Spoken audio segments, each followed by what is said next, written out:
All right, now let me show you how to create a grid in code. So first we create a grid object. Here we can set row spacing and column spacing. Pretty simple. Now to add elements to this grid, similar to the stack layout, we use the children property. So grid.children.add. The first argument here is view. View is the base class for all visual elements, like labels, images, and so on. So here I can add a label, set the text.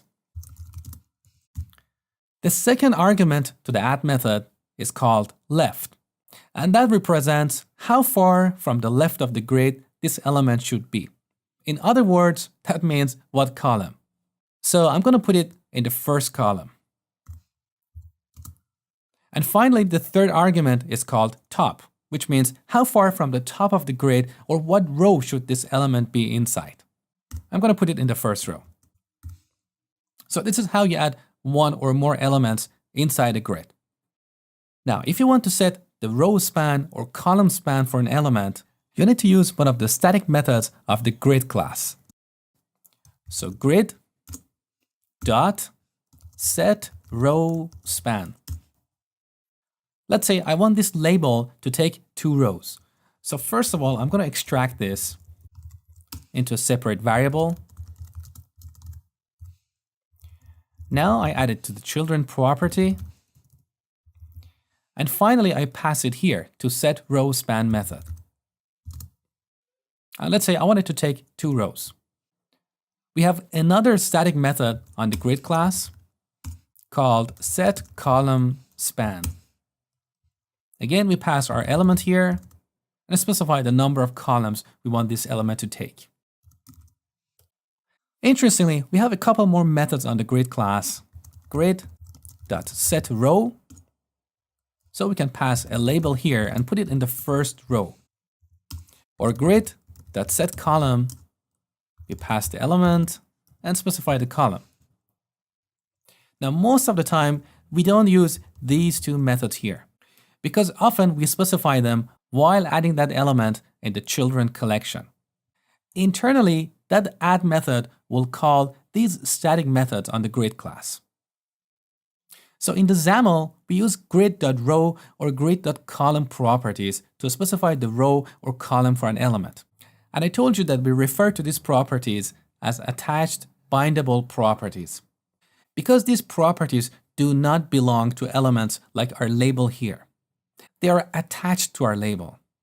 So when XAML parser parses this XAML file, it will actually call one or more of these static methods on the grid class. And finally, if you want to work with row or column definitions, that's pretty easy. So grid.rowDefinitions.add.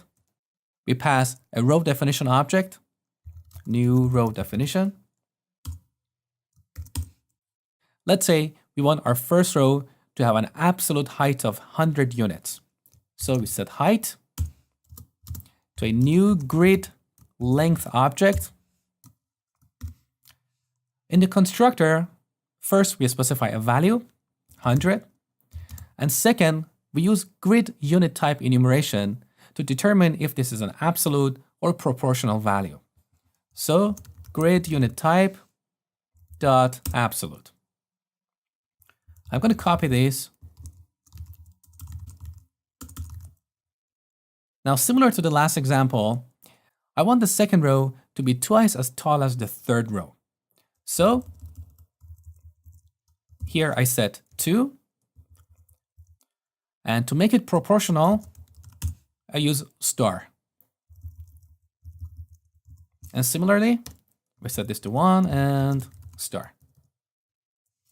This enumeration also has another member, auto, which basically means the height of this row should be calculated based on its children.